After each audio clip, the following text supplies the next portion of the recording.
안녕하세요. 지난번 현진건님의 빈처 처음으로 음, 읽게 되었고요. 지금은 두 번째 현진건님의 빈처를 두 번째 장에 읽기 시작하겠습니다. 마지막 줄을 한 번 더. 네. 스스로 흥분되어 눈물을 흘리며 나를 위로하는 적이 있었다까지 읽었어요. 예. 다음 줄은 내가 외국으로 다닐 때 소위 신풍조에 뛰어 까닭없이 구식 여자가 싫어졌다. 그래서 나의 일찍이 장가든 것을 매우 후회하였다. 어떤 남학생과 어떤 여학생이 서로 연애를 주고받고 한다는 이야기를 들을 적마다 공연히 가슴이 뛰놀며 부럽기도 하고 비감스럽기도 하였다. 그러나 낯살이 들어갈수록 그런 생각도 없어지고 집에 돌아와 아내를 겪어보니 의외의 그에게 따뜻한 맛과 순결한 맛을 발견하였다. 그의 사랑이야말로 이기적 사랑이 아니고 헌신적 사랑이었다. 이런 줄을 점점 깨닫게 될 때에 내 마음이 얼마나 행복스러웠으랴. 밤이 깊도록 다듬이를 하다가 그만 옷을 입은 채로 쓰러져 고운하게 사는 그의 파리한 얼굴을 들여다보며 아, 나에게 위안을 주고 원조를 주는 천사여 하고 감격이 극하여 눈물을 흘린 일도 있었다. 내가 알다시피 내가 별로 천품은 없으나 어쨌든 무슨 저작가로 몸을 세워보았으면 하여 나날이 창작과 독서에 전심력을 바쳤다. 물론 아직 남에게 인정될 가치는 없는 것이다. 그 영향으로 자연 일상생활이 마루하게 되었다. 이런 곤란에 그는 근 2년 견뎌왔건만 나의 하는 일은 오히려 아무 보람도 없고 방 안에 놓였던 세간이 줄어지고 장롱에 찼던 옷이 거의 다 없어졌을 뿐이다. 그 결과 그다지 견딜성 있던 그도 요사에 와서는 때때로 쓸데없는 탄식을 하게 되었다.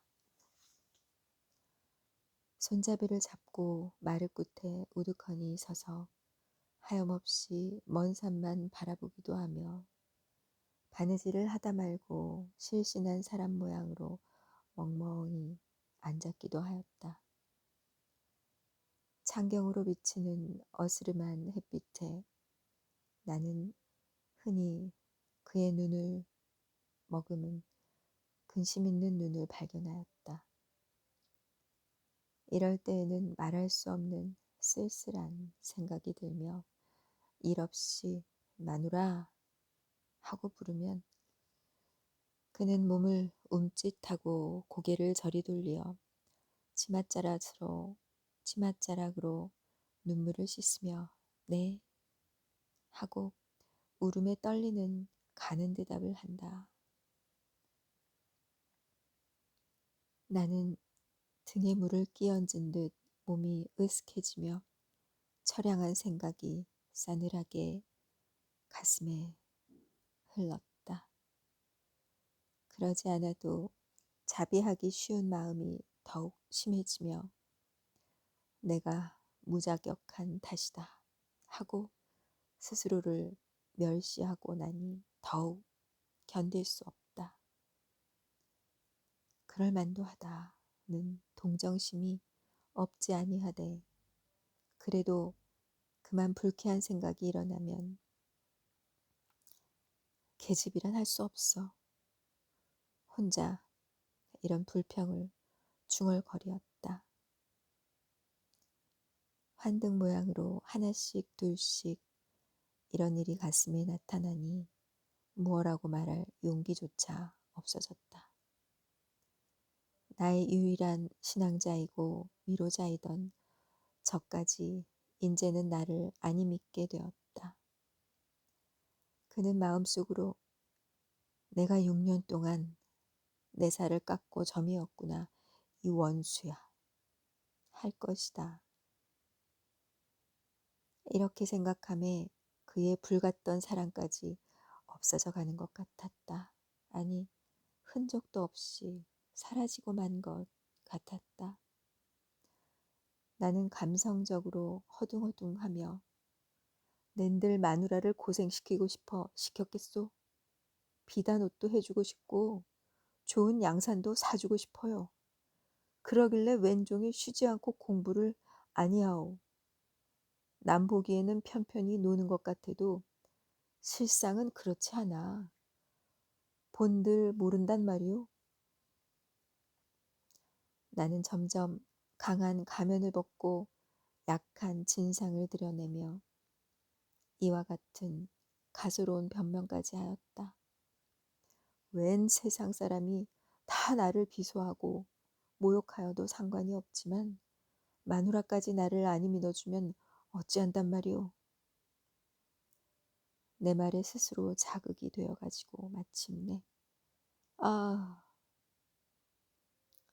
길이 탄식하고 그만 쓰러졌다. 이 순간에 고개를 숙이고 아마 하염없이 입술만 물어뜯고 있던 아내가 흐련 여보 울음소리를 떨면서 무너지는 듯 내 얼굴에 쓰러진다. 용서 하고는 북받쳐 나오는 울음에 말이 막히고 불덩이 같은 두 뺨이 내 얼굴을 누르며 흑흑 흐느끼어 운다.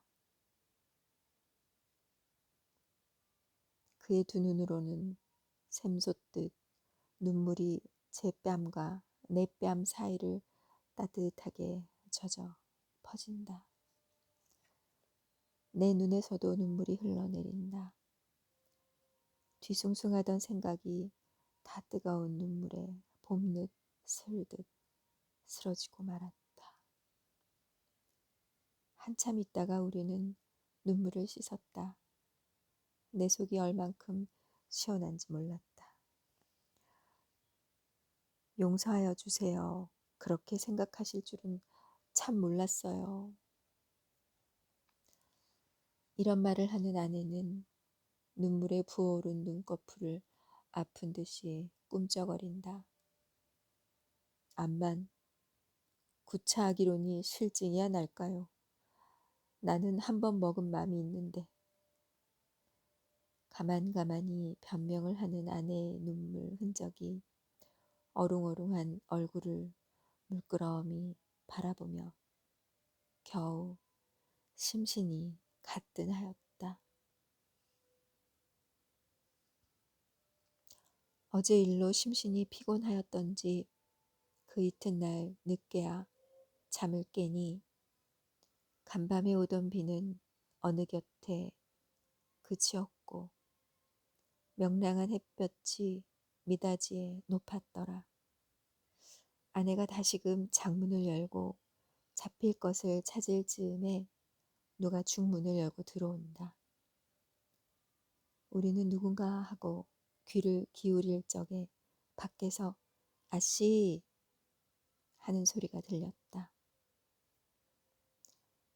아내는 급히 방문을 열고 나갔다. 그는 처가에서 부리는 할멈이었다. 오늘은 장인 생신이라고 어서 오라는 말을 전한다. 오늘이야? 참 옳지. 오늘이 2월 16셋 날이지. 나는 깜빡 잊었어. 원 아씨도 딱하십니다. 어쩌면 아버님 생신을 잊는단 말이에요. 아무리 살림이 재미나시더라도. 시큰둥한 할멈은 선웃음을 쳐가며 이런 소리를 한다. 가난한 살림에 몰골 골몰하느라 자기 친부의 생신까지 잊었는가 하매 아내의 정지가 더욱 치근하였다. 오늘이 본가 아버님 생신이래요. 어서 오시라는데 어서 가구려. 당신도 가셔야지요. 우리 같이 가세요. 하고 아내는 하염없이 얼굴을 붉힌다. 나는 처가에 가기가 매우 싫었었다. 그러나 아닌 가든 것도 내 도리가 아닐 듯하여 하는 수 없이 두루마기를 입었다. 아내는 머뭇머뭇하며 양미간을 보일 듯 말 듯 찡그리다가 곁눈으로 살짝 나를 엿보더니 돌아서서 급히 장문을 연다.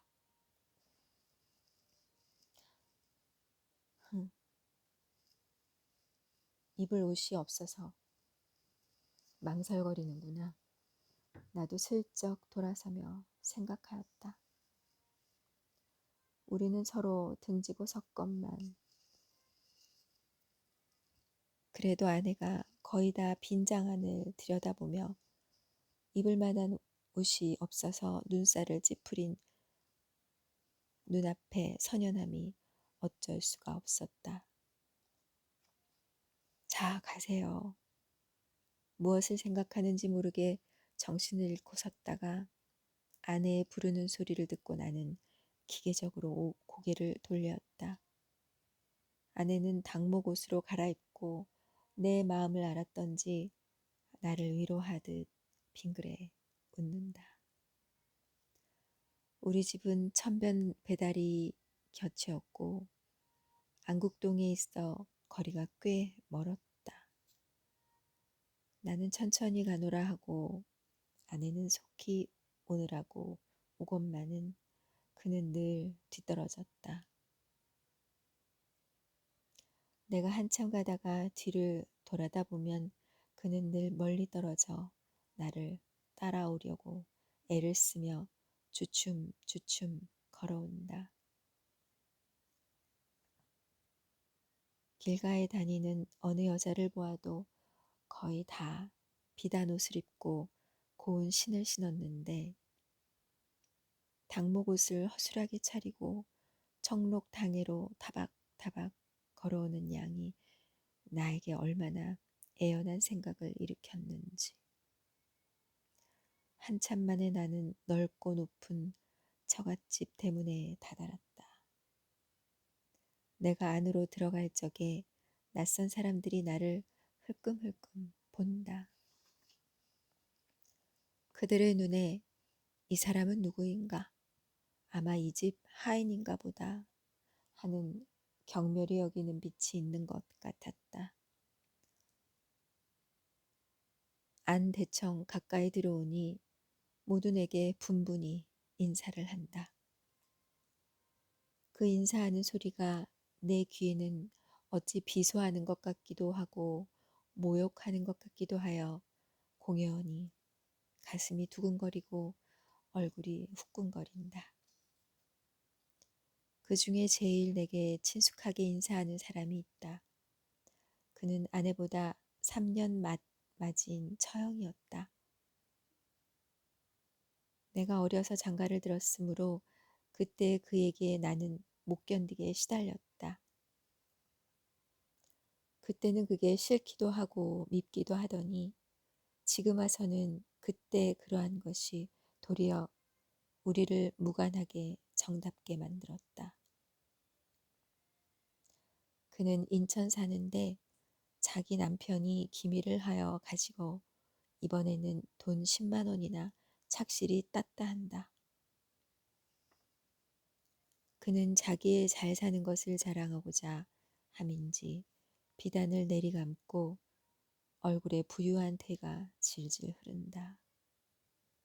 그러나 분으로 숨기려고 애쓴 보람도 없이 눈 위가 퍼렇게 멍든 것이 내 눈에 띄었다. 왜 마누라는 어쩌고 혼자 오세요? 그는 웃으며 이런 말을 하다가 중문편을 바라보더니 그러면 그렇지 동부인 아니하고 오실라고 혼자 주고 받고 한다. 나도 이 말을 듣고 슬쩍 돌아다 보니 아내가 벌써 중문 앞에 들어섰다. 그 수척한 얼굴이 더욱 수척해 보이며 눈물 고인 듯한 눈이 하염없이 웃는다. 나는 유심히 그와 아내를 번갈아 보았다.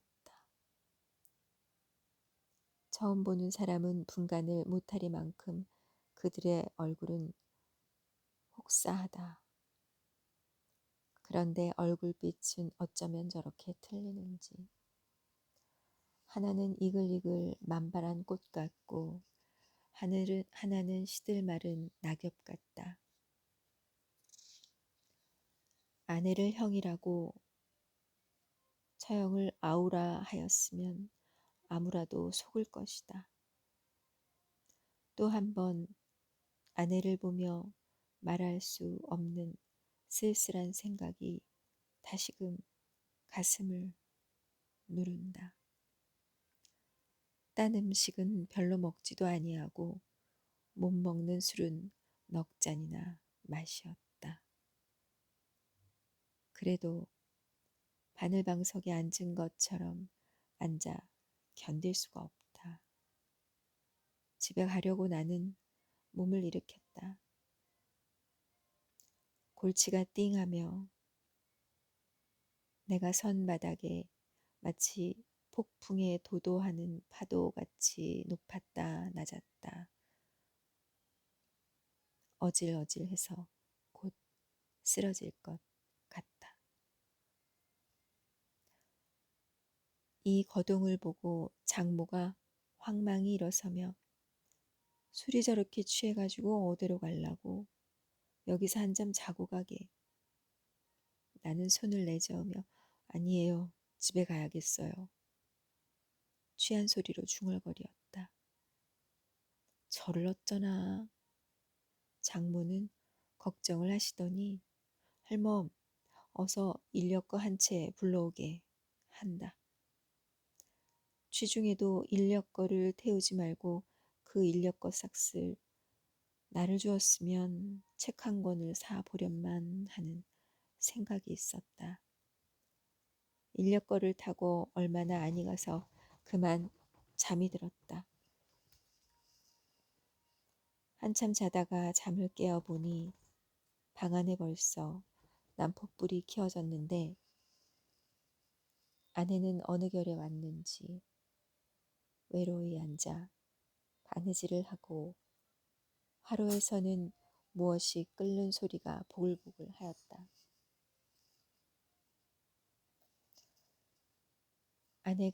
아내가 나의 잠 깬 것을 보더니 급히 화로에 얹힌 것을 만져보며 인제 그만 일어나 진지를 잡수세요 하고 불이 나게 일어나 아랫목에 파묻어둔 밥그릇을 꺼내어 미리 차려둔 상에 얹어서 내 앞에 갖다 놓고 일변 화로를 당기어 더운 반찬을 집어 얹어주며 자 어서 일어나세요 한다. 나는 마지못하여 하는 듯 부시시 일어났다. 머리가 오히려 아프며 몹시 목이 말라 국과물을 연해 들이켰다. 물만 잡수셔서 어째요. 진지를 좀 잡수셔야지. 아내는 이런 근심을 하며 밥상머리에 앉아서 고기도 뜯어주고 생선뼈도 차려주었다. 이것이 다 오늘 처가에서 가져온 것이다. 나는 만나게 밥 한 그릇을 다 먹었다. 내 밥상이 남에 아내가 밥을 먹기 시작한다.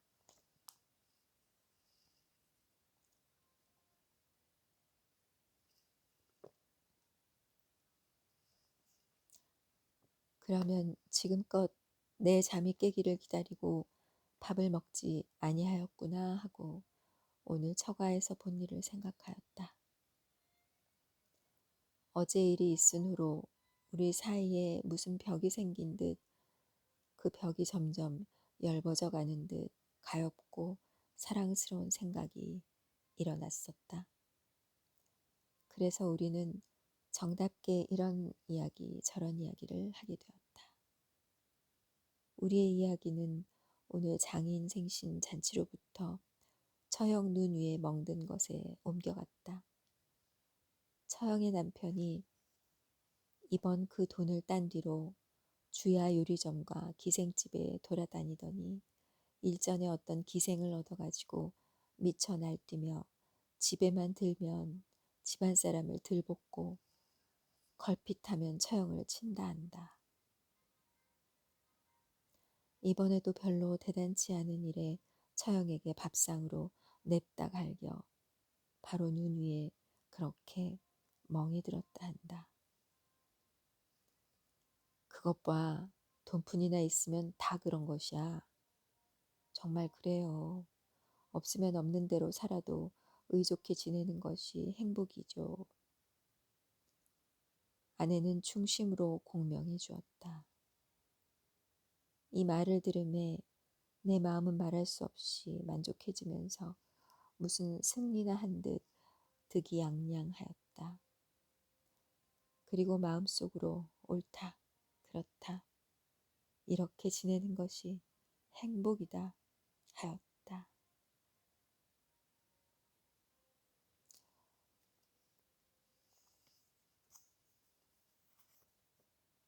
남편이 아내 아버지 그러니까 장인어른 생신에 다녀오면서 있었던 아주 섬세한 감정선까지 잘 써내려간 어, 현진건님의 빈처 두 번째 시간이었습니다. 오늘은 여기까지 읽어드리고요. 멀지 않은 시간에 다음에 이어서 읽어드리겠습니다. 오늘도 편안한 시간 보내세요. 저는 에바 싱클레어였습니다.